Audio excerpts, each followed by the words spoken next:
This video has 7 things you may have missed while playing Sonic Frontiers. From musical references, secret nods to previous games, and different ways you can kill enemies, there are heaps to discover on the Starfall Islands. And remember, if you discover something new in this video, make sure you hit the like button. But let's get into it, starting with a musical one.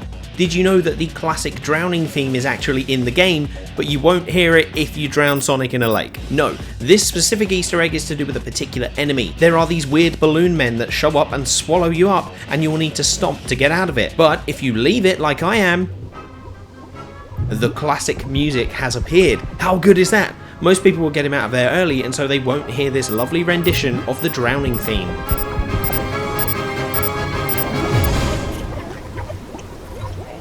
Speaking of references, there are some mechanics and nods to previous Sonic levels thrown around literally everywhere, which makes sense because these are based on Sonic's memories. But did you catch the reference to Marble Garden from Sonic 3?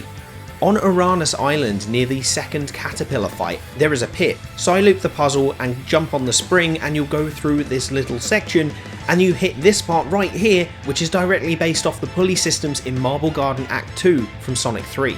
Next, a few of the Guardians can take more than one cycle to kill them owing to their downtime, and the shark on Ares Island is one of these. However, if you've got quick Psyloop, you can actually juggle him in the air. Once you do this, it seems to reset the down timer, and you can do some good comboing and then perform an extra quick Psyloop. You can re-juggle him and kill him in one cycle. It's very good to see and cuts down the time a lot. This was discovered by Chaser Tech on Twitter. Nice work.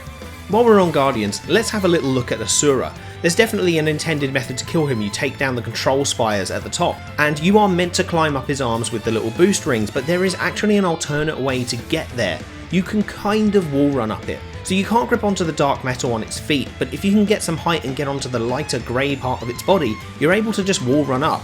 This negates the need to run up Asura's arms. It is much harder to do though, but it's a really fun, interesting way of killing him. It also means that if you accidentally fall off after going up the arms, that you have a chance of redemption.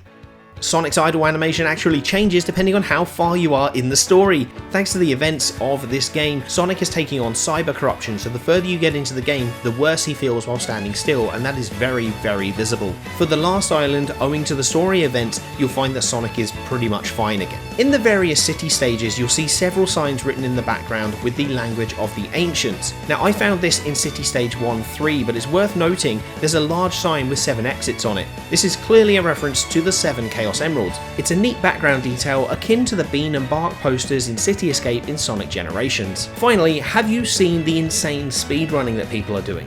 Speedrun tech is all pretty amazing, exploiting mechanics to get you further in the game quicker and get you to places you aren't meant to. Or did you know that once you've beaten the tutorial section of Kronos Island, you can actually effectively skip to Giganto? There are several bits of tech to do this, but the one that works most reliably on patch 1.01 is by Vorgan the Beta. You lock onto an enemy and dodge. Mid-dodge, hit the stomp attack, and you'll need this unlocked in the skill tree, so you may need a few skill points before doing this, and then you immediately boost. It sends you up really high like this.